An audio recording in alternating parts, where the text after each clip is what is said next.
So good afternoon to all of you and let's start today's lecture. So last time जो हमने problem देखा था वो elongation का प्रॉब्लम था और इलोंगेशन निकालना तो बहुत ही इजी है. ओके, इलोंगेशन का फॉर्मूला क्या है? इलोंगेशन का फॉर्मूला रहता है it is plain pl upon ay. ठीक है, सो इलोंगेशन निकालने के लिए आपको क्या डिसाइड करना है? प्रॉब्लम में ये आपको ढूंढना है फर्स्ट फोर्स कितना है वो ढूंढना है, उसके बाद ओरिजिनल लेंथ कितना है, उसके बाद एरिया ऑफ क्रॉस सेक्शन कितना है और Young's modulus. Okay, generally Young's modulus का वैल्यू हर प्रॉब्लम में दिया जाता है, वो दिया भी जाना चाहिए, नहीं तो हम वो प्रॉब्लम सॉल्व नहीं कर सकते हैं. ठीक है, so let's solve our next problem. So next problem is problem number 9.6.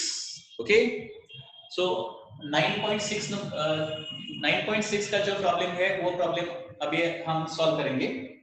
So let's read what is given in the problem. So in 9.6 it is given that the edge of aluminum cube is 10 centimeter long. Okay, there is a aluminum cube. Okay, there is a aluminum cube and its edge, that is length. How much is the length? It is 10 centimeter. Okay, there is a aluminum cube, Al cube, length है 10 centimeter. One face of cube is firmly fixed to vertical wall. Okay, ये जो cube है it is like this and इसका एक face देखिए, मैंने diagram निकाला हूं इधर. Okay, one face is fixed to vertical wall. इधर एक वर्टिकल वॉल रहेगा, उस वर्टिकल वॉल को क्या किया है? वन फेस फिक्स है like this. ठीक है, so this is the wall to which what is done, one face of this aluminum cube is fixed. Okay, after that क्या किया है देखिए, the mass of 100 kg is then attached to the opposite face. opposite face को मतलब इस face को क्या किया है, 100 kg का मास इधर लगाया है, 100 kg का मास सस्पेंड किया है. मतलब तो साइड, इसका साइड क्यूब का साइड कितना है? 10 सेंटीमीटर है. तो 100 केजी का इधर फोर्स लगेगा, 100 केजी का फोर्स इधर लगने वाला है. ठीक है, the shear modulus of aluminium is 25 gigapascal. Shear modulus, इसको हम क्या बोलते हैं? मॉड्यूलस ऑफ रिजिडिटी बोलते हैं, और उसका वैल्यू दिया है 25 गीगापास्कल. ओके, अभी देखिए 25 जिगा मतलब क्या रहता है? 10⁹ रहता है जिगा, या फिर उसको गीगा बोलते हैं. ओके, उसका वैल्यू रहेगा 10 मतलब जिगा मतलब 10⁹. Pascal means newton per metre square. Okay, so this is the modulus of rigidity. What is the vertical deflection of this face? अभी देखिए क्या हो जाएगा, ये जो वर्टिकल फेस है उसको फोर्स लगाने के बाद ये जो सरफेस है या फिर ये जो फेस है वो क्या हो जाएगा? थोड़ा सा नीचे आ जाएगा. Okay, it will come down by certain amount. So कितने अमाउंट से वो नीचे आने वाला है, कितने अमाउंट से वो फेस नीचे आने वाला है, ये हमें निकालना पड़ेगा. ठीक है, तो कैसे निकालते हैं देखिए, यहाँ पे पहले तो हम शियर स्ट्रेस लिखेंगे, शियर स्ट्रेस. ठीक, before that we are going to write the force. इधर फोर्स कितना लगेगा, क्या आप मुझे बता सकते हैं? फोर्स कितना लगेगा इस ब्लॉक पे? How much force is going to act on this block? 100 kg ये मास दिया है या फिर 100 kg वेट दिया है. अभी मैंने आपको बताया है, ओके, क्या बताया है? किलोग्राम का न्यूटन में कन्वर्जन करना पड़ता है, क्योंकि फोर्स का यूनिट तो न्यूटन ही रहता है. अगर किलोग्राम में फोर्स दिया है तो उसको क्या करना पड़ेगा? न्यूटन में कन्वर्ट करना पड़ेगा. किलोग्राम का न्यूटन में कन्वर्शन करने के लिए 9.8 से हम मल्टीप्लाई करते हैं. ठीक है, तो फोर्स रहेगा 100 kg is the force into 9.8, सो ये आ जाएगा 980 Newton. Okay, so 980 Newton is the force. ठीक है, तो ये जो प्रॉब्लम है ये शियर स्ट्रेस का प्रॉब्लम है. देखिए शियर स्ट्रेस, क्योंकि शियर स्ट्रेस में क्या होता है? चेंज इन शेप होता है. यहाँ पे एक सरफेस क्या है? फिक्स है, one surface is fixed and load is applied on the other surface and therefore क्या हो जाएगा? ये सरफेस जिस पर लोड लगाया है वो सरफेस थोड़ा सा नीचे डिस्प्लेस हो जाएगा. कितने अमाउंट से डिस्प्लेस होने वाला है ये हमें निकालना है. अभी देखिए किस तरह से निकालते हैं। तो इसमें स्टेप्स क्या रहेगा, पहले तो हम शियर स्ट्रेस निकालेंगे, शियर स्ट्रेस, उसके बाद शियर स्ट्रेन लिखेंगे और उसके बाद ईटा का फॉर्मूला लिखेंगे। ये 3 स्टेप करने के बाद आपको वो डिस्प्लेसमेंट आ जाएगा। ठीक है, अभी शियर स्ट्रेस का फॉर्मूला बताइए मुझे। शियर स्ट्रेस का फॉर्मूला क्या रहता है? शियर स्ट्रेस, शियर स्ट्रेस का फॉर्मूला क्या है बताइए मुझे। शियर स्ट्रेस का फॉर्मूला क्या है? Correct, force divided bye Arya. Correct साक्षी, साक्षी शियर स्ट्रेस मैंने पूछा है, शियर स्ट्रेस, स्ट्रेन नहीं पूछ रहा हूं मैं, stress. Okay Vighnesh correct, Varda correct, okay Shruti is also correct. ठीक है, शियर स्ट्रेस मतलब force divided by force, force divided by area parallel to that force. Force कितना लगाया है हमने? 980।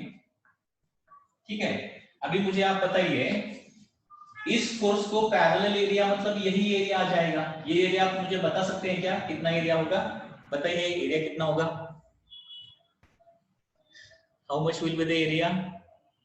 एरिया कितना होगा?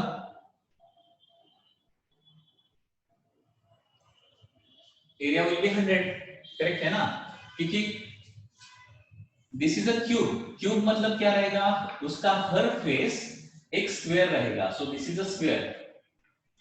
ठीक, दिस इज अ स्क्वायर है। ये फेस कौन सा है? स्क्वायर शेप का फेस है। और स्क्वायर का एरिया कैसा निकालते हैं हम? साइड स्क्वायर करते हैं। Okay, it is side square. So side square मतलब क्या हो जाएगा? साइड कितना है? 10 सेंटीमीटर है। सो 10 into 10 मतलब क्या हो जाएगा? 100 हो जाएगा। लेकिन 100 क्या हो जाएगा? सेंटीमीटर स्क्वायर हो जाएगा। अभी देखिए न्यूमरेटर को न्यूटन आ गया और डिनोमिनेटर को सेंटीमीटर इंटू सेंटीमीटर मतलब सेंटीमीटर स्क्वायर हो जाएगा। लेकिन सेंटीमीटर स्क्वायर नहीं चलेगा, एसआई सिस्टम में प्रॉब्लम हम सॉल्व कर रहे हैं। Okay, so therefore 980 divided by 100 into 10 raise to कितना लिखूं मैं? सेंटीमीटर स्क्वायर नहीं चाहिए मुझे, मुझे मीटर स्क्वायर चाहिए था। मतलब ऊपर को न्यूटन आ जाएगा, नीचे मीटर स्क्वायर चाहिए मुझे। मतलब सेंटीमीटर स्क्वायर का मीटर स्क्वायर में कन्वर्जन करने के लिए 10 raise to minus 4, 10 raise to minus 4 रहेगा। 10 रेज़ टू माइनस 4 क्यों रहेगा? देखिए फिर से इधर बताता हूं मैं। सेंटीमीटर, वंस अगेन मुझे बताइए सेंटी क्या रहता है? यूनिट नहीं रहता है। Okay, this centi is not unit, remember this, centi is a prefix और सेंटी को बोलते हैं हम 10 raise to minus 2। So 10 raise to minus 2 metre, ये सेंटीमीटर हो गया। लेकिन इधर सेंटीमीटर नहीं है, इधर क्या है? सेंटीमीटर स्क्वायर है। स्क्वायर मतलब ये सभी को स्क्वायर रहता है, ओनली मीटर स्क्वायर को स्क्वायर नहीं रहता है। हमेशा ध्यान में रखिए सेंटीमीटर स्क्वायर मतलब मीटर का स्क्वायर भी रहेगा, सेंटी का भी स्क्वायर रहेगा। तो क्या हो जाएगा? सेंटीमीटर स्क्वायर मतलब 10 raise to minus 4 metre square हो जाएगा।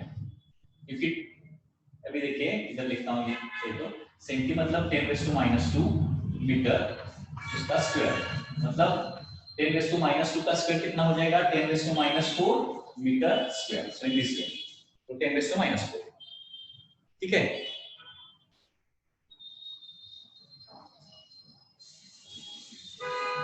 any doubt up to this?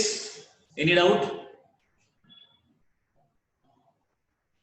Okay, तो शियर स्ट्रेस कितना आ जाएगा? देखिए shear stress will be equal to, shear stress अभी क्या करेंगे? 980 डिवाइडेड बाय 100 मतलब 9.8 हो जाएगा। तो इट इज 9.8 इनटू 10 का पावर 10 रेज़ टू माइनस है, माइनस 4 ऊपर गया तो 10 रेज़ टू 4 हो जाएगा। करेक्ट है ना? और यूनिट आ जाएगा newton per metre square. Unit is very important thing. Okay, ठीक है। अभी शियर स्ट्रेस हमने निकाला, अभी क्या निकालेंगे? शियर स्ट्रेन निकालेंगे, शियर स्ट्रेन। ठीक है, अभी शियर स्ट्रेन का फॉर्मूला मुझे बताइए आप। Shear strain, okay, shear strain का फॉर्मूला क्या रहता है? dx by dy, this is correct formula, correct. Okay, so dx divided by dy. Okay, so shear strain is equal to dx मतलब क्या रहता है मुझे बताइए? dx dx, what do you mean by dx? dx क्या रहेगा? Displacement of layer, वही निकालना है हमें जिस पर हम फोर्स लगाते हैं, जिस फेस पे हम फोर्स लगाते हैं उसका डिस्प्लेसमेंट कितना हो जाता है, ओके, उसको dx बोलते हैं। सो dx को हमें निकालना है, वो पता नहीं है, so we will keep it as it is. dy मतलब क्या होता है बताइए मुझे अभी। dy क्या रहेगा?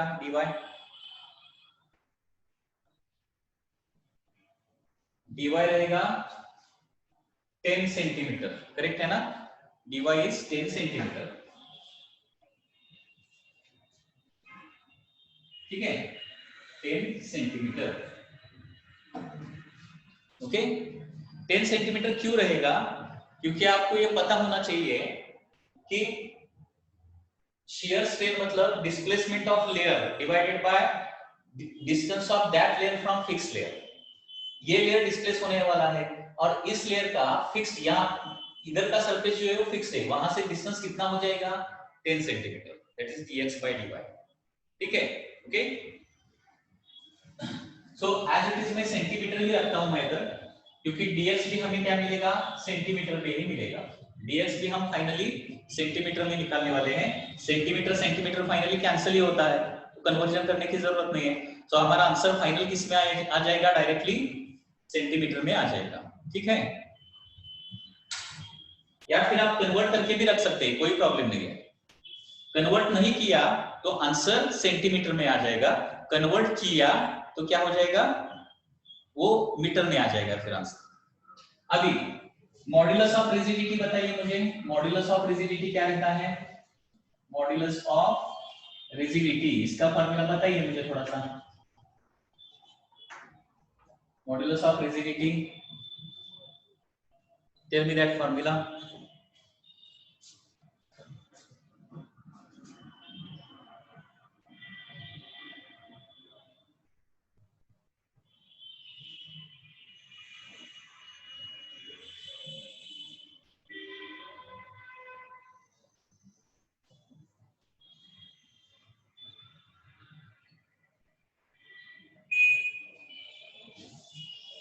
Modulus of rigidity, it is stress divided by strain, correct? Okay, Sahil Bane is correct, Vignesh Patil is also correct, Shraddha Patil correct. Only stress है ये, shear stress divided by shear strain, इतना ही हम लिखने वाले हैं इधर। shear stress divided by shear strain, और इसमें क्या करूंगा मैं? अभी सभी वैल्यूज डाल दूंगा। मॉड्यूलस ऑफ रिजिडिटी का वैल्यू कितना है? 25 gigapascal, that is 25 into 10 raised to 9 is equal to, shear stress का वैल्यू कितना है? शियर स्ट्रेस का वैल्यू हमने इधर निकाला है 9.8 into 10 raised to 4, and shear strain का वैल्यू क्या है? dx divided by 10 है, dx divided by 10। जस्ट वो मॉड्यूलस ऑफ रिजिडिटी का जो फॉर्मूला है उसमें मैंने वैल्यू डाल दिया है, करेक्ट है ना? Any doubt in this case?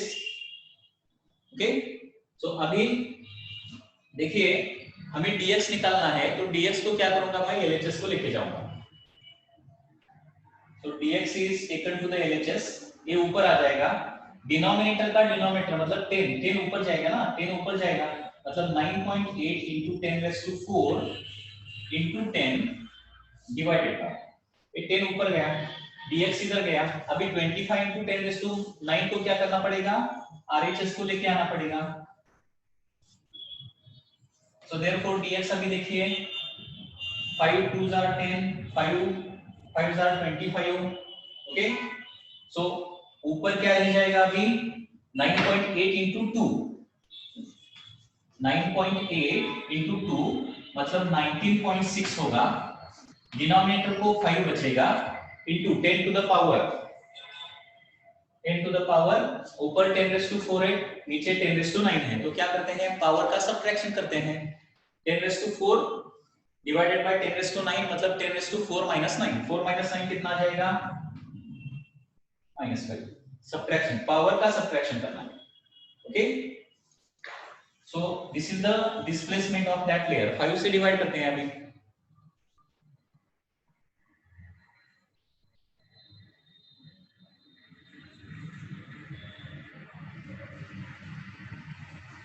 Okay, so this is 3.92 into 10 raised to minus 5 और यूनिट क्या रहेगा सेंटीमीटर, क्योंकि मैंने इधर कन्वर्जन नहीं किया है. So this will be the answer. 3.92 into 10 raised to minus 5 centimetre will be the answer. Okay, metre में कन्वर्ट करना है तो सेंटी का 10 raised to minus 2 रखिए. सेंटी का 10 raised to minus 2, 10 raised to minus 5, 10 raised to minus 2 मतलब 10 raised to minus 7 metre में आ जाएगा. Okay, सो ये प्रॉब्लम आपको क्लियरली समझ में आया क्या? देखिए, any doubt in this problem? Any doubt?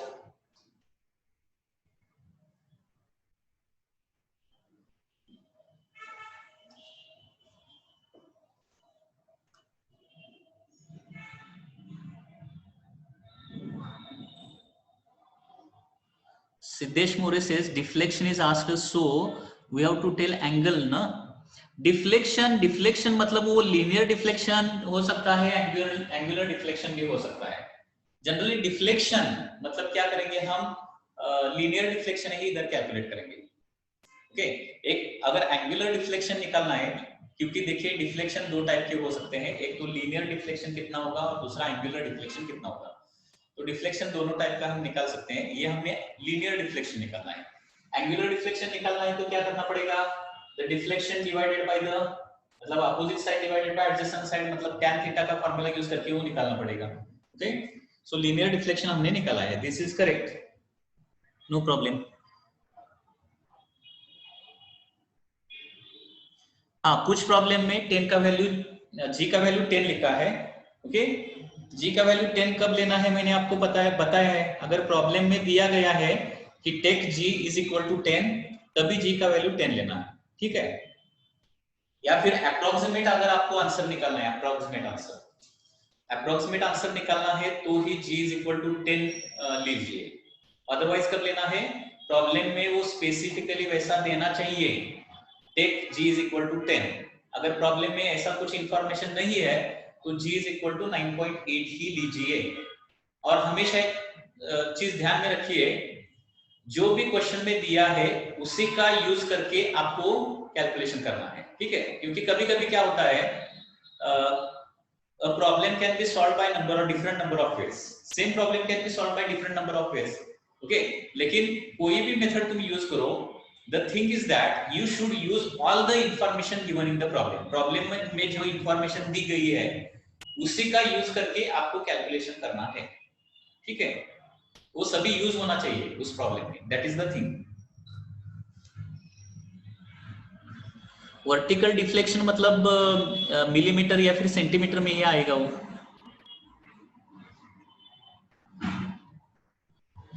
Sir, why we not take 9.8 into 10 raised to 4 into 10?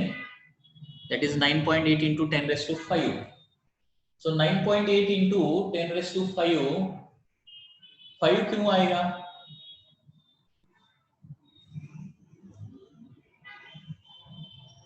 Nine 9.8 into 10 raised to 4 into 10 इधर आ गया वो 9.4 into 10 raised to 5. ऐसा भी कर सकते हैं ना, कुछ प्रॉब्लम नहीं है, किसी भी तरह से आप कर लो, कुछ प्रॉब्लम नहीं आता. 9.8 into 10 raised to 5 किया तो डिवाइडेड बाय 25 तो आपको करना ही पड़ेगा ना, 25 से तो डिवाइड करना पड़ेगा, आंसर तो वही आएगा. हाँ, Vignesh Patil has sent me one doubt. We are going to take that problem also. Okay. 3.9 into 10 raised to minus 7 meter. This is also absolutely correct answer. This is also absolutely correct. Okay. हाँ, अभी विघ्नेश पाटिल ने एक problem भेजा है, वो problem थोड़ा सा देखेंगे हम. One problem has been sent by him. We are going to solve that problem.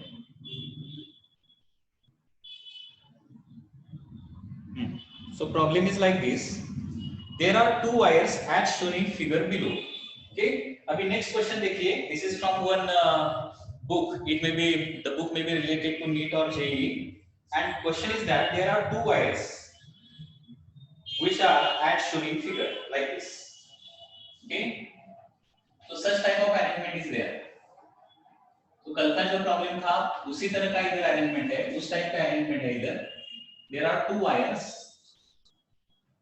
like this. This is the first wire, this is the second wire, and इधर मास m1 है और इधर मास कितना है m2 है, and below m1 there is a fan है जिसमें हम क्या कर सकते हैं, weights ऐड कर सकते हैं. ठीक है. So this is the diagram. These two wires are made up of same material. Okay, दोनों वायर का मटेरियल क्या है, क्वेश्चन में दिया है. जो भी क्वेश्चन में दिया है वो पहले गिवन में लिखो या फिर पहले वो नोट डाउन करो. Same material which has breaking stress. दोनों का मटेरियल का ब्रेकिंग स्ट्रेस दिया है. मुझे बताइए ब्रेकिंग स्ट्रेस किस पर डिपेंडेंट रहता है. ब्रेकिंग स्ट्रेस मंडे को टेस्ट है, पता है ना आपको.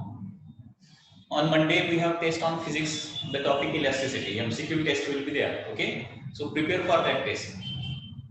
अभी मुझे बताइए कि ब्रेकिंग स्ट्रेस किस पर डिपेंडेंट होता है. Breaking stress only depends on the material. जब तक मटेरियल चेंज नहीं होता तब तक, मतलब लेंथ ज्यादा करो कम करो, एरिया डबल करो एरिया हाफ करो, ब्रेकिंग स्ट्रेस नहीं चेंज नहीं होने वाला है. जब तक मटेरियल नहीं चेंज होता वो ब्रेकिंग स्ट्रेस नहीं चेंज होता है. ब्रेकिंग स्ट्रेस इसका दिया है, that is 8 into 10 raised to 8 newton per metre square. Okay, so this is the breaking stress. मतलब इस वायर पे इतना स्ट्रेस लगा तो क्या हो जाएगा, ये ब्रेक हो जाएगा. ओके, इस वायर पे क्या हो गया, इतना स्ट्रेस लगाया हमने या फिर इससे ज्यादा स्ट्रेस लगाया तो ये ब्रेक हो जाएगा. Area of cross section of upper wire is 0.06 centimeter square. Suppose this is the first wire and this is the second wire. So first wire का area of cross section भी इधर दिया है. कितना दिया है? It is area of cross section of upper wire is 0.006 centimeter square है. और that of lower wire is, lower wire का area of cross section है 0.003 centimeter square. The mass m1 is 10 kg and m2 is 20 kg. m1 कितना दिया है, 10 kg दिया है और m2 कितना दिया है, 20 kg दिया है. Okay,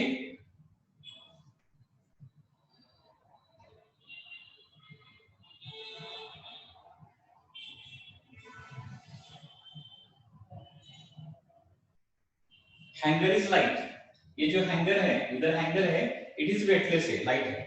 Find the maximum load that can be put in the hanger without breaking a wire. Okay, तो क्वेश्चन क्या है, ज्यादा से ज्यादा इधर हम कितना वेट रख सकते हैं. Okay, so that wire does not break. ठीक है, तो क्या करना पड़ेगा हमें, वायर 1 के लिए कैलकुलेशन करना पड़ेगा, वायर 2 के लिए कैलकुलेशन करना पड़ेगा.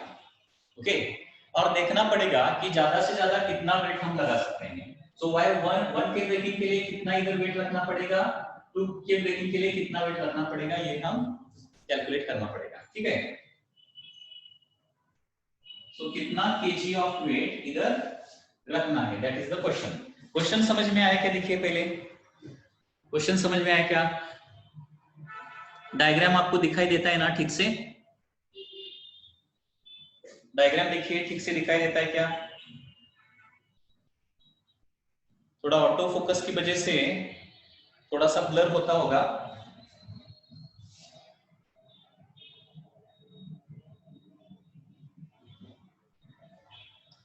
हाँ, देखिए there are 2 wires, wire number 1 and wire number 2. Okay, there are 2 wires, wire 1 and wire 2, and this is wire number 1 wire number 2. फिर एक बार प्रॉब्लम में बता देता हूं. वायर 1 वायर 2 है. Okay, this is wire 1 wire, दोनों वायर सेम मटेरियल का बना हुआ है. ओके, दोनों का मटेरियल सेम है और दोनों का ब्रेकिंग स्ट्रेस कितना है, 8 into 10⁸. इससे इतना स्ट्रेस हो गया या फिर इससे ज्यादा हो गया तो ब्रेक हो जाएगा.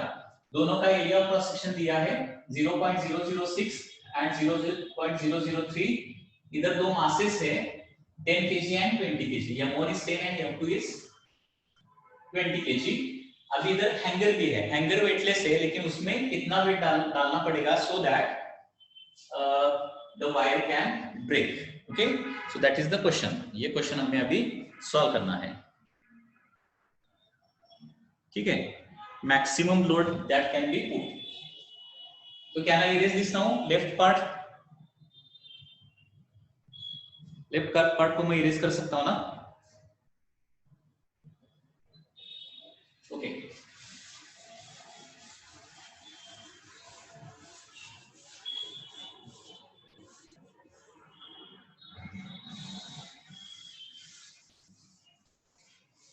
पहले वायर 1 का हम थिंक करेंगे। वायर वन कितने लोड पर ब्रेक होगा वो देखेंगे हम, ठीक है। देखिए, ब्रेकिंग स्ट्रेस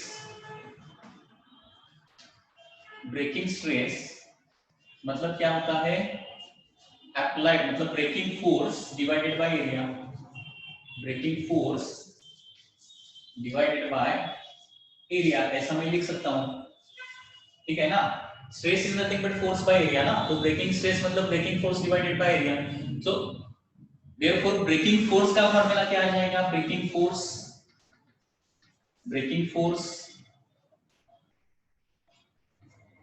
फोर्स का फार्मूला आ जाएगा ब्रेकिंग स्ट्रेस इनटू एरिया,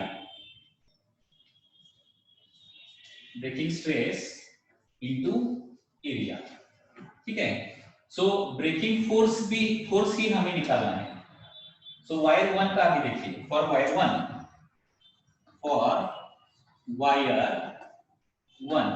के लिए देखिए, ब्रेकिंग फोर्स को मैं F लिखता हूं। ब्रेकिंग स्ट्रेस कितना है दोनों मटेरियल का? 8 इंटू 10⁸ है, into area,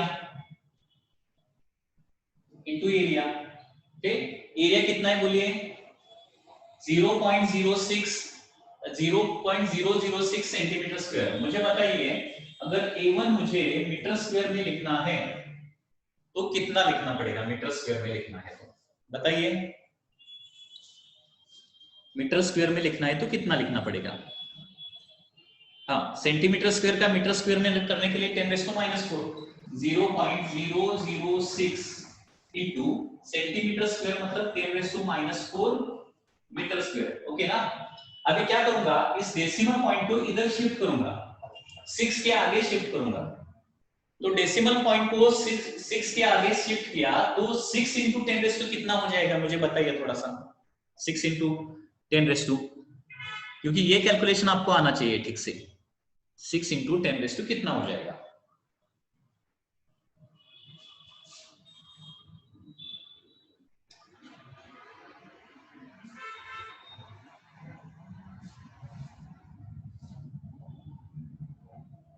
six into 10⁻⁴,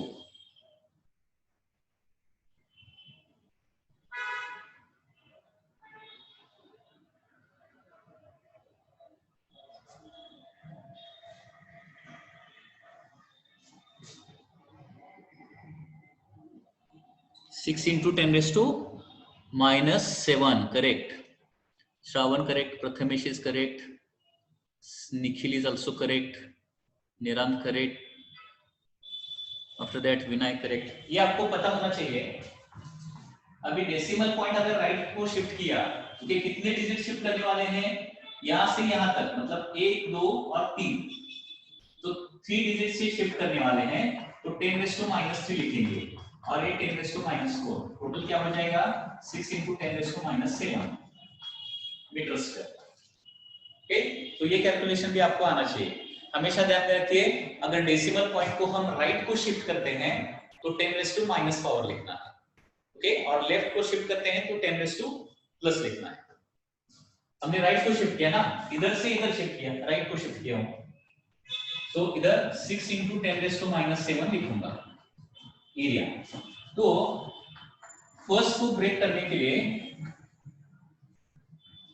48, 8 6 are 48 into 10⁻⁴ कितना 1 आ जाएगा, that is F1 is equal to 480 Newton, 480 Newton, okay. F1 is equal to 480 Newton.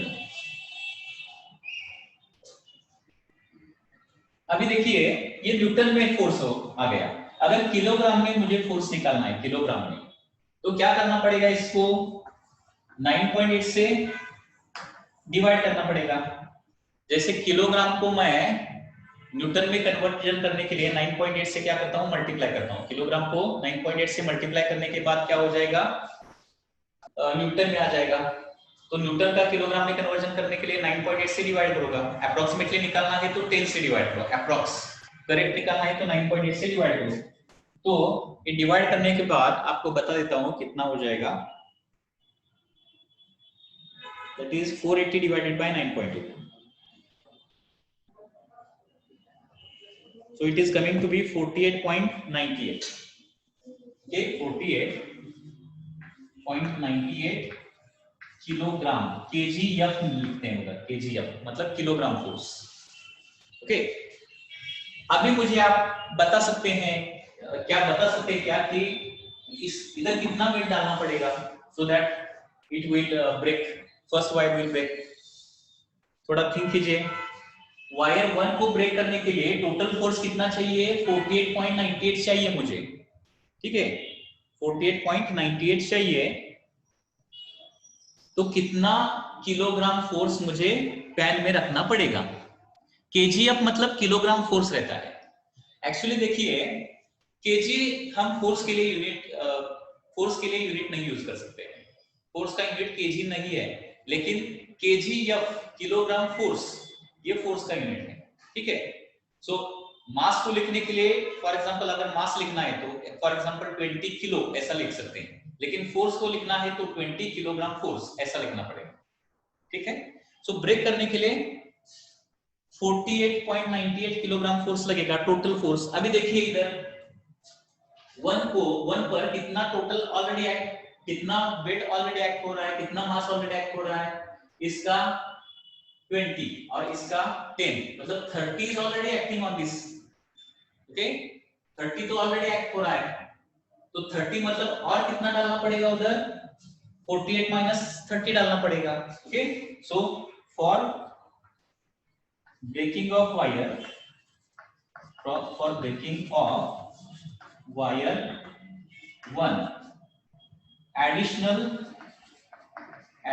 force, additional weight बोल सकते हैं, additional weight is equal to क्या आ जाएगा, 48.98 माइनस 30 करूंगा तो कितना आ जाएगा, 18.98 kilogram, that is the answer, kilogram.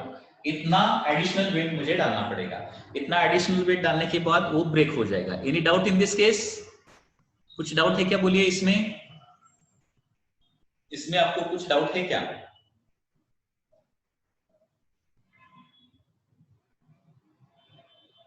Correct है ना? तो वैसे ही अभी वायर 2 के लिए भी करना है, वायर 2 सेम बात। देखिए अभी फॉर वायर 2 लिखूंगा मैं, फास्ट अभी सॉल्व करूंगा। फॉर वायर 2 का क्या करूंगा, ब्रेकिंग फोर्स निकालूंगा, दैट इज F2 निकालूंगा, ओके।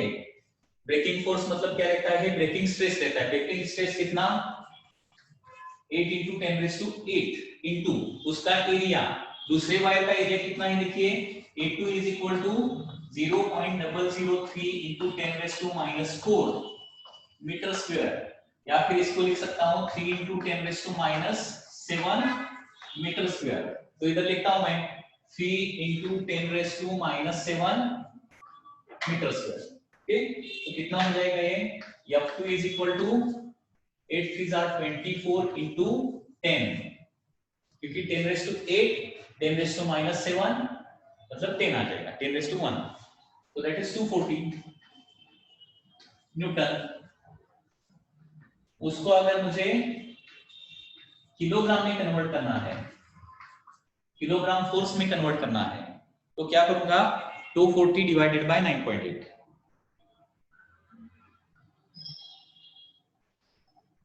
that is 24.49। अप्रोक्सीमेटली भी कैलकुलेशन आप कर सकते हैं, ओके। अप्रोक्सीमेट मतलब 240 डिवाइडेड बाय 10, 24 आ जाएगा, ठीक है।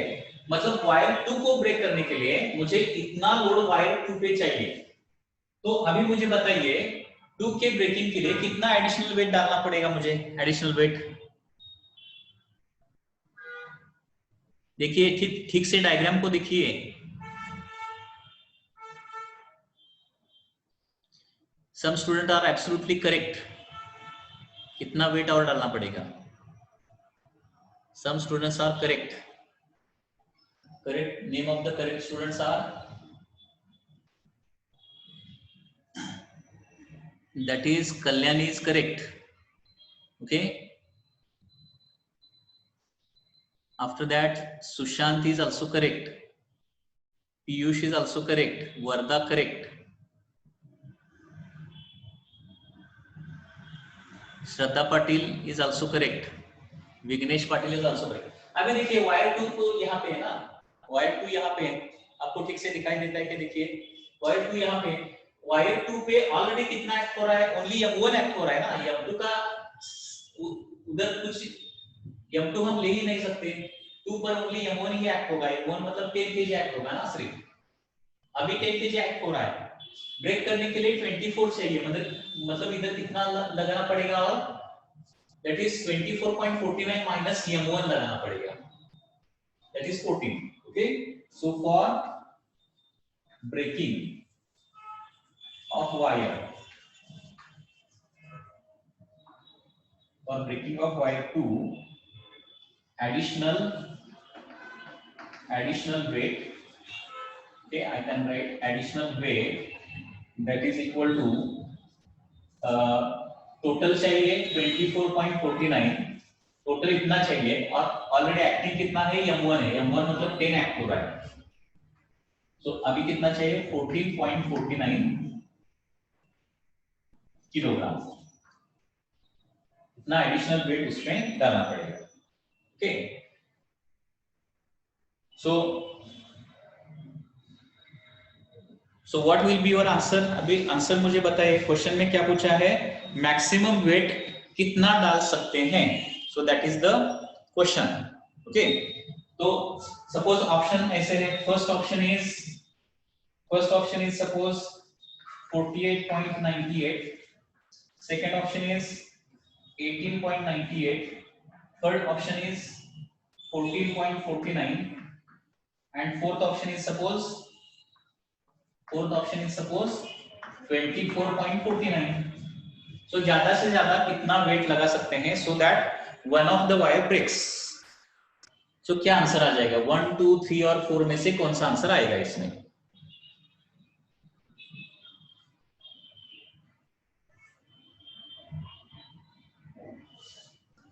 क्वेश्चन में क्या पूछा है, ज्यादा से ज्यादा कितना वेट इधर लगा सकते हैं so that one of the wire breaks. Okay, so हमने वेट ऐड करना चालू किया, तो कौन सा वायर फर्स्ट ब्रेक होगा वही वेट हमने लेना है. ओके, कौन सा वायर ब्रेक होगा फर्स्ट वही तो वेट लेना है ना, तो उतना वेट हो गया तो वो ब्रेक हो जाएगा. So correct answer will be, answer is third answer, so that is the answer. इस प्रॉब्लम का आंसर आ जाएगा 14.49. अप्रोक्सीमेटली निकालना है तो 14 आंसर आ जाएगा, क्योंकि इसमें थोड़ा थोड़ा वेट हम ऐड करने वाले हैं. वेट ऐड करते वक्त जब वैल्यू क्या हो जाएगा, 14.49 वैल्यू हो जाएगा तो वायर 2 ब्रेक हो जाएगा. ओके, और वायर 2 ब्रेक हो गया तो हैंगर नीचे चला जाएगा, 1 का तो संबंध ही नहीं आता. So first wire, which wire is going to break initially, wire 2 पहले ब्रेक होने वाला है, वायर ब्रेक 1 नहीं होने वाला है. ठीक है, so wire 2 is going to break first. so find the maximum load that can be put. maximum load इतना लगा सकते हैं हम वेइंग पैन में 14.49, and which wire will break first, तो second wire, इसमें दूसरा क्वेश्चन है कौन सा वायर पहले ब्रेक होगा, तो second wire first ब्रेक होगा. and repeat the above part if M1 is 10 and M2 is 36. अभी आपके लिए एक होमवर्क है. होमवर्क क्या है, M1 और M2 का वैल्यू उसी क्वेश्चन में डिफरेंट, थोड़ा सा डिफरेंट दिया है. M1 10 एंड M2 36 है. M1 10 है और m2 कितना है 36 है। Okay, so this is homework for you. m1 10 लीजिए, m2 36 लीजिए और ज्यादा से ज्यादा इधर कितना बिट लगा सकते हैं वो देखिए, और फर्स्ट वायर कौन सा ब्रेक होने वाला है ये भी आपको इधर फाइंड आउट करना है। सो इसमें कुछ डाउट है क्या, समझ में आ रहा है क्या? ओके, समझ में आ रहा है ना ठीक से?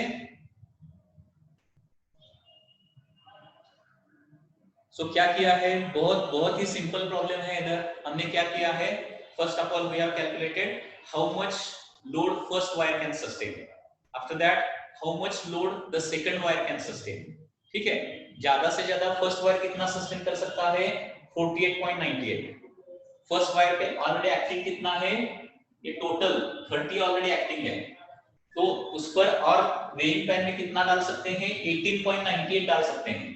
18.98 तक ये वायर फर्स्ट वायर ब्रेक नहीं होगा, 18.98 तक फर्स्ट वायर ब्रेक नहीं होगा। अभी सेकंड वायर का निकाला तो 14.49 को सेकंड वायर ब्रेक हो जाता है, तो हम वेट ग्रेजुअली ऐड करते गए 1 2 3 4, तो पहला नंबर कौन सा आएगा 18 आएगा कि 14 आएगा, पहले 14 आ गया।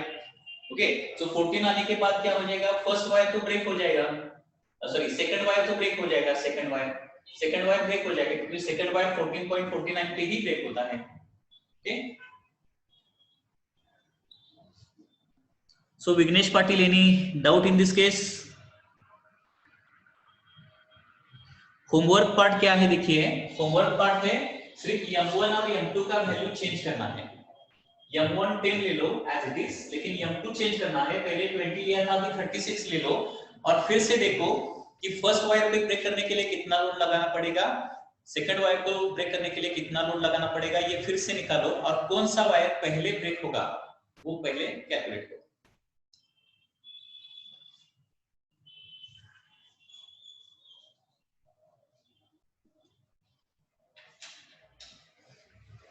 So can I erase this now? Can I erase this?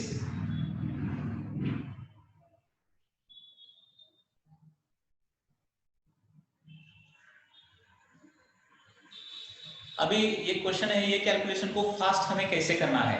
अभी देखिए, फास्ट कैलकुलेशन करने के लिए अप्रोक्सीमेशन करना पड़ता है। अप्रोक्सीमेशन मतलब 9.8 के बजाय के लिए क्या कीजिए 10 लीजिए, तो ये कैलकुलेशन इधर फास्ट हो जाएगा। और जैसे as the time passed, okay, जैसे 11th स्टैंडर्ड का टाइम आगे आगे जाएगा वैसे आपको कैलकुलेशन, क्योंकि इनिशियली हम बहुत स्लो ले रहे हैं। अभी क्यों स्लो जा रहे हैं, क्योंकि आपको ये कैलकुलेशन में बहुत डिफिकल्टी आती है। मैंने फास्ट पढ़ा है तो क्या हो जाएगा, प्रॉब्लम आ जाएगा, लेकिन बाद में अगर मैं फास्ट भी पढ़ाऊंगा तो भी आपको ठीक से समझ में आ जाएगा। So it is related to the time only. Okay, let the time pass, some time pass होने के बाद आप भी बहुत फास्टली ये करते जाएंगे। देखिए, ठीक है, मैंने बोर्ड पर इतना टाइम लगाया, 1 घंटा लगाया इसको एक्सप्लेन करने के लिए, लेकिन मैं क्या कर सकता हूँ 1 या फिर 2 मिनट में ही ये प्रॉब्लम मैं सॉल्व कर सकता हूँ, फास्ट कैलकुलेशन कर सकता हूँ। वैसे आप भी कर सकते हैं। ओके, जैसे कैलकुलेशन का आपको आदत लग जाएगा वैसे आप फास्ट कैलकुलेशन कर लेंगे। ठीक है, so this is I think problem from the mains exam, क्योंकि यहाँ पे बहुत सारा कैलकुलेशन है, सो ये जेईई मेंस का प्रॉब्लम रहेगा।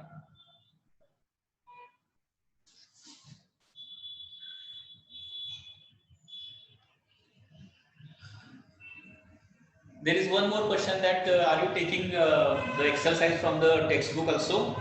So देखिए स्टूडेंट, मैं सभी एक्सरसाइज अगर सॉल्व करने लगूंगा तो क्या हो जाएगा, बहुत लेंथी टॉपिक हो जाएगा। क्या कीजिए, आप प्रॉब्लम सॉल्व कीजिए और जिस प्रॉब्लम में आपको डाउट है वो प्रॉब्लम मुझे पूछिए। ऐसा किया तो क्या हो जाएगा, वो बेहतर होगा। ठीक है, सो स्टेट बोर्ड का जो एक्सरसाइज है वो आप सॉल्व कीजिए, इससे भी सिंपल है, कुछ ज्यादा डिफिकल्ट नहीं है, और उसमें अगर कुछ डाउट है तो आप मुझे पूछिए। ठीक है, एंड स्टेट बोर्ड में क्या किया है, इस इलास्टिसिटी टॉपिक में फ्रिक्शन पार्ट भी डाला है वो, लेकिन वो फ्रिक्शन पार्ट जो है that is the content related to the laws of motion. जब लॉज ऑफ मोशन टॉपिक चालू हो जाएगा उस वक्त हम फ्रिक्शन पढ़ेंगे। ठीक है, फ्रिक्शन में भी बहुत सारे कंसेप्ट है, स्टेट बोर्ड में इतना नहीं दिया है। So according to NCERT, as per the requirement of NEET and JEE, we will study completely the friction part. Okay, so according to NCERT he mostly हम पढ़ने वाले हैं। ओके, सो एनसीईआरटी में भी ऐसा पढ़ने वाले हैं कि जिससे बोर्ड भी कंप्लीट कवर हो जाता है, ठीक है।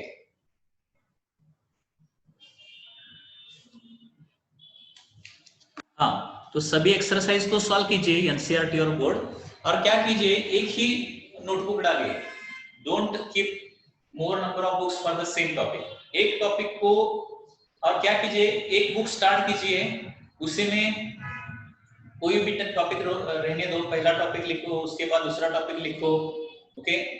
और जब फर्स्ट बुक खत्म हो जाए तब दूसरा बुक उस पर परचेस कीजिए और उस पर लिखना चालू कीजिए, क्योंकि आई थिंक आपका 11th और 12th का कंप्लीट सिलेबस होने तक मुझे लगता है कि अप्रोक्सीमेटली 200 पेजेस के 6 to 7 बुक्स आपको लगने वाला है, मिनिमम 7 तो बुक लगेंगे, 7 बुक्स, रिमेंबर दिस, ओके, क्योंकि इतना सारा उसमें रहता है। तो अभी तो 2 बुक लेके एक बुक में डिफरेंट पार्ट, दूसरे बुक में डिफरेंट पार्ट, ऐसा कुछ करने की जरूरत नहीं है। Start from the one notebook only, and when that notebook is finished you can start in the second notebook. Chapter कोई भी रहने दो, फर्स्ट चैप्टर रहने दो, उसके बाद 10 चैप्टर रहने दो, कुछ प्रॉब्लम नहीं है। एनसीईआरटी का सॉल्व करना है या फिर स्टेट बोर्ड का सॉल्व करना है या फिर किसी डीसी पांडे बुक में से एक्सरसाइज सॉल्व करना है, तो एक टॉपिक का एक ही जगह सब कुछ होना चाहिए, ये ध्यान में रखिए, ठीक है। I am going to upload this video on YouTube.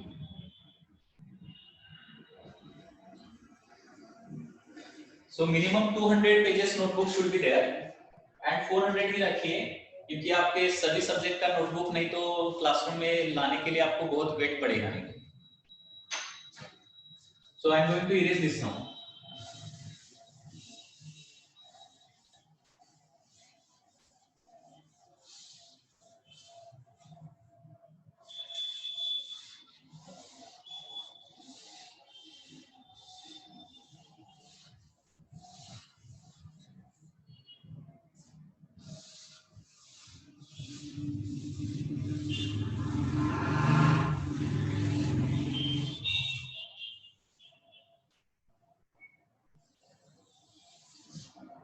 Okay, let's have a next exercise. Okay, next question solve करते हैं। So 9.7 is there. 9.7 is there. Okay, so 9.7 में क्या दिया है देखिए, 4 identical hollow cylindrical column of mild steel support a big structure of mass 50,000 kg. Inner and outer radius of each column is 30 and 60 centimeter respectively. Okay, देखिए क्या दिया है question में, there is a big structure is there, and this big structure has mass of 50,000 kg. 50,000 kg का एक big structure है, और वो कहां पे रखा है, 4 कॉलम्स पे रखा है, like this. Okay, it is placed on 4 columns.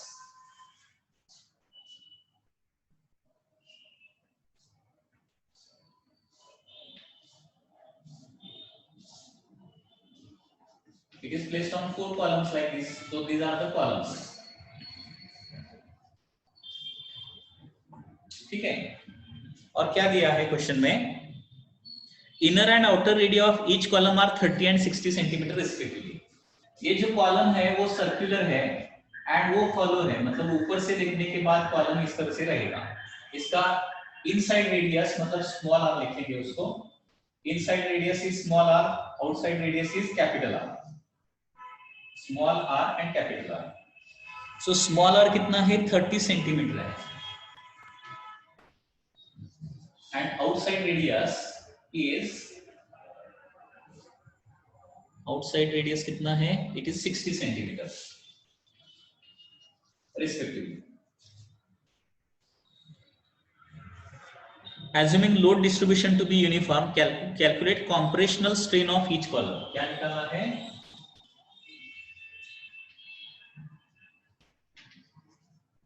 compressional strain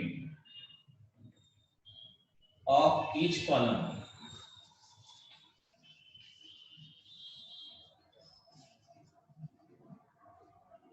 Compressional strain of each column, and these are made up of mild steel. Columns are made up of mild steel, तो उसका हमें Young's modulus लेना पड़ेगा। उसका Young's modulus है 200 into 10⁹ इसका Young's modulus कितना है 200 into 10⁹ newton per metre square. पहले तो ये प्रॉब्लम ध्यान में आएंगे, देखिए there is a load of 50,000 kg।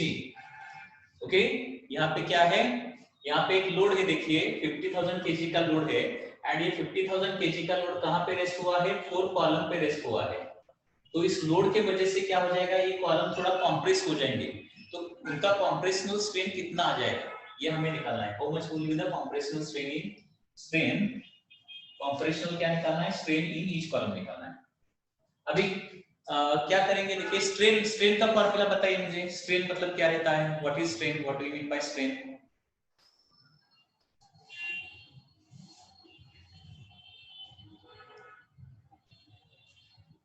Strain is nothing but, strain only definition मतलब ओनली फॉर्मूला बताइए मुझे। देखिए मेरे चैनल का नेम है, मेरा यूट्यूब चैनल है, ओके यूट्यूब चैनल है, उसका नेम मैं फिर से बता देता हूं, वहां पे सर्च करना है तो BAC फिजिक्स, इसमें से DAC कैपिटल है, PB कैपिटल है, ठीक है। तो DAC फिजिक्स चैनल का नेम है, वहां पे बहुत सारे टॉपिक्स के वीडियो है। आप अभी तो इलास्टिसिटी ही कॉन्सेंट्रेट कीजिए, और एक टॉपिक अगर पढ़ना है, और एक टॉपिक तो मैं और एक टॉपिक बता देता हूं, उसका प्रिपरेशन कीजिए, क्योंकि आपका अगर हो सकता है तो मैग्नेटिज्म एक टॉपिक है, मैग्नेटिज्म नाम का एक टॉपिक है, उसका प्रिपरेशन करके देखिए, ठीक है। सो मैग्नेटिज्म टॉपिक आपको समझ में आ सकता है। One more thing is that this topic is from 12th standard NCERT, फिर भी आप पढ़िए, अगर आपके पास टाइम है तो आप पढ़ सकते हैं, ओके मैग्नेटिज्म टॉपिक। सो मैग्नेट, उसमें मैग्नेटिज्म के वीडियो कैसे है, मैग्नेटिज्म 1, मैग्नेटिज्म 2, मैग्नेटिज्म 3, इस तरह से, ठीक है। So you can see that.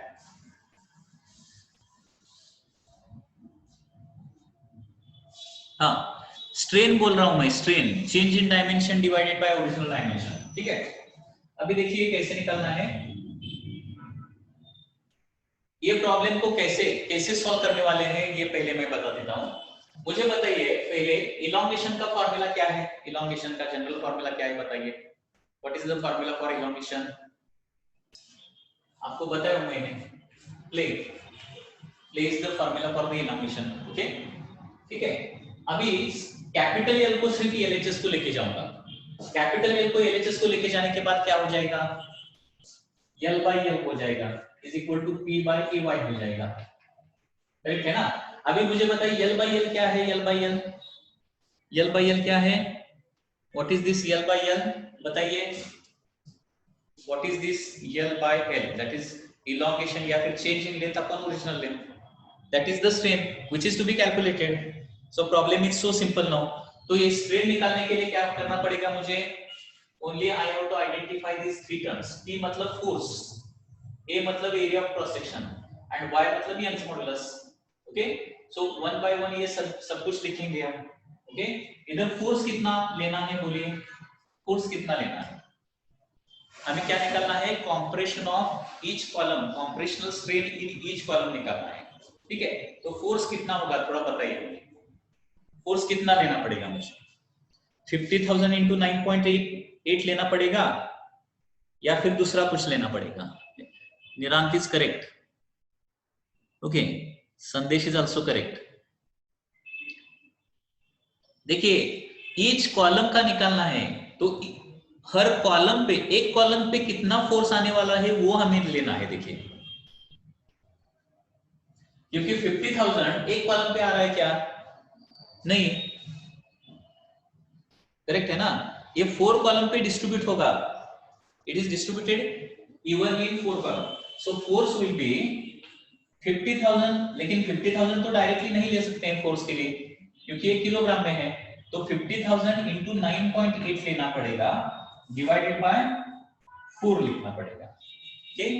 So force कितना लेना है, क्योंकि हम क्या निकालने वाले हैं, compressional strain in each column, हर कॉलम का कॉम्प्रेशनल स्ट्रेन निकालने वाले हैं, इसलिए हर कॉलम पे कितना फोर्स आता है वो हमें लेना पड़ेगा। So 50,000 kilogram is the weight acting on 4 column.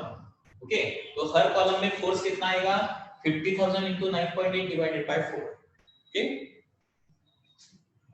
So this is coming to be 4 से 50,000 को डिवाइड करता हूं।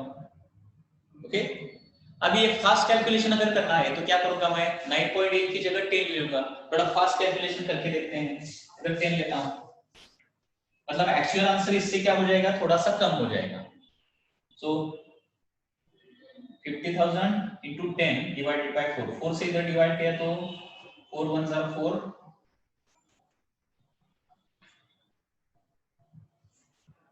ओके, 12,500 into 10 हो जाएगा।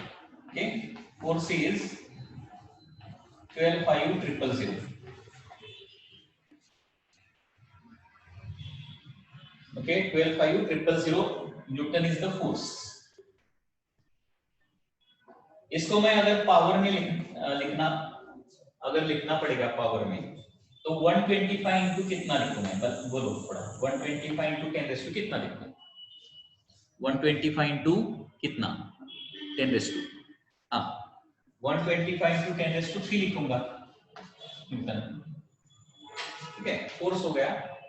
अभी फोर्स तो मिल गया। अभी एरिया ऑफ क्रॉस सेक्शन। अभी मुझे बताइए, हर कॉलम जो है वो सिलिंड्रिकल है, हॉलो सिलेंडर है, हॉलो सिलेंडर। तो इसका एरिया कैसे निकालना पड़ेगा? क्योंकि एरिया चाहिए ना, एरिया नहीं तो हम कैलकुलेशन नहीं कर सकते हैं। बताइए मुझे एरिया किस तरह से कैलकुलेट करना पड़ेगा हर कॉलम का? Area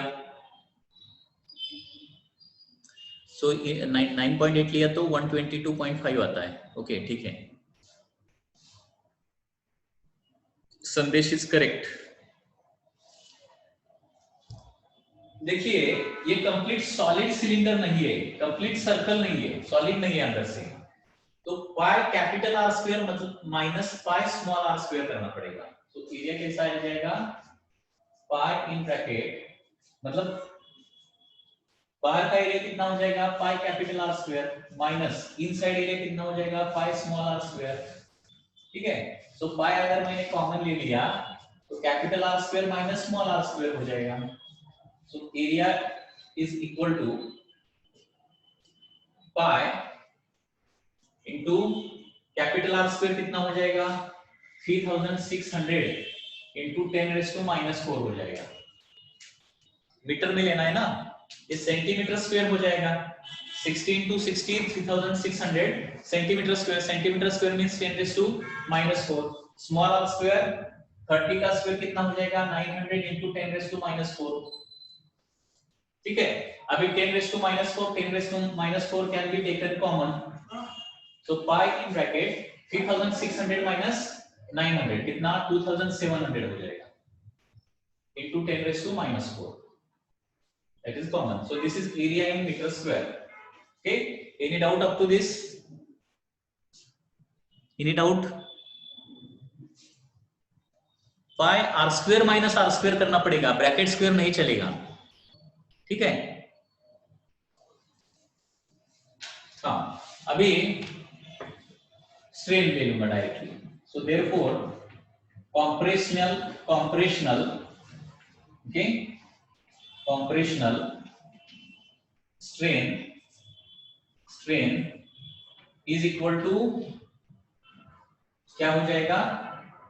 small L by capital L, and small L by capital is coming to be P upon A Y या फिर F अपॉन ए वाई रहेगा, F अपॉन ए वाई। तो F का वैल्यू कितना है? इधर वैल्यूज प्लेस करता हूं। F का वैल्यू 125 into 10 raised to 3 है, डिवाइडेड बाय एरिया कितना है? Pi into 2700 into 10 raised to -4। Okay, and Young's modulus कितना है? 200 into 10 raised to 9। अभी जितना डिवीजन है उतना जितना डिवीजन पॉसिबल है उतना करूंगा। 125 को 25 से डिवाइड किया तो इधर 5 आ जाएगा, इधर 25 8 are 200। ओके, सो न्यूमरेटर को रहेगा ओनली 5 और डिनोमिनेटर को पाई इंटू 2700 इंटू 8 रहेगा, ठीक, पाई इंटू 2700 इंटू 8 और पावर का कैलकुलेशन। अभी देखिए नीचे कितना आ जाएगा, रिजल्टेंट पावर 10⁻⁻4 इंटू 10⁻9 मतलब 10⁵ हो जाएगा, 10⁵। ओके, सो 10⁵, 10⁻³ डिवाइडेड बाय 10⁵, मतलब 10⁻⁻2 हो जाएगा। करेक्ट है ना? न्यूमरेटर को देखिए 10⁻³ है, डिनोमिनेटर को 10⁻⁻4 एंड 10⁻9 है, तो 10⁻⁻4 एंड 10⁻9 मतलब क्या हो जाएगा, 10⁵ हो जाएगा, और 10⁻³ -5 मतलब -2 रहेगा। ओके, और ये कैलकुलेशन हमें बाय यूजिंग लॉग टेबल करना पड़ेगा। ठीक है, अभी तो मैं डायरेक्टली कैलकुलेटर से करता हूं और आंसर आपको बताऊंगा।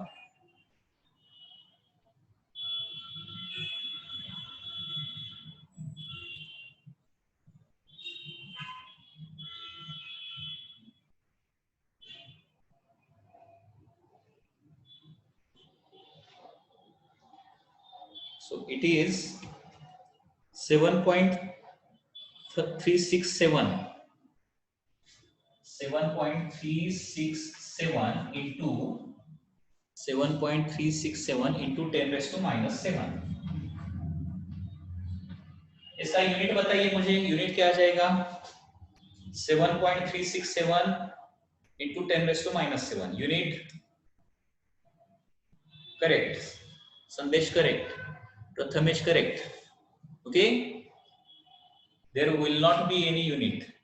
विघ्नेश इज आल्सो करेक्ट, इसको यूनिट नहीं रहेगा क्योंकि हमने स्ट्रेन निकाला है, स्ट्रेन को यूनिट नहीं रहता है। सो इसमें कुछ डाउट है क्या, बोलिए। ये देखिए मैंने क्या किया है, देखिए इलॉन्गेशन का फार्मूला क्या है, PL/AY। ठीक है, तो कैपिटल एल को एलएचएस को लेने के बाद क्या हो जाएगा, L/L = P/AY। तो यहाँ पे मुझे क्या बोला है, L/L निकालना है, मतलब कॉम्प्रेशनल स्ट्रेन निकालना है। तो कॉम्प्रेशनल स्ट्रेन निकालने के लिए मुझे क्या क्या चाहिए, फोर्स चाहिए। तो पहले मैंने फोर्स निकाला, उसके बाद एरिया चाहिए, एरिया भी निकाला, और उसमें उसके बाद ये कैलकुलेशन मैंने किया है। Okay, so any doubt in this case now?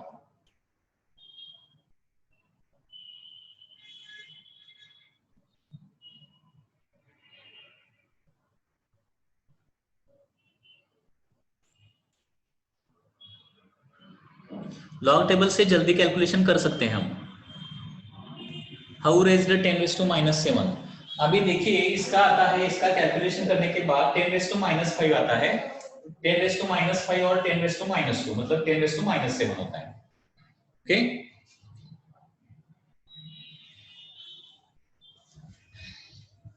अभी देखिए कुछ स्टूडेंट बोल रहे हैं वो हमारे पास कुछ मटेरियल नहीं है, या फिर कुछ स्टूडेंट लेट ज्वाइन हो गए इसको। तो मैं क्या करूंगा, थोड़ा सा इस तरह से ऐसा कुछ कर सकता हूं कि कुछ स्टूडेंट पहले से हैं और कुछ स्टूडेंट ने बहुत अच्छी तरह से नोटबुक लिखा है। ओके, तो क्या करूंगा, चाहिए तो आपको उसका फोटो भेज दूंगा। Okay, there are some student, I have seen some notebook, कुछ स्टूडेंट का मैंने नोटबुक देखा है, बहुत ही अच्छी तरह से पहले लेक्चर से उन्होंने अच्छी तरह से लिखा है। तो I can take the snap photos of that in the camera and I can send you, so we can do that way. ठीक है,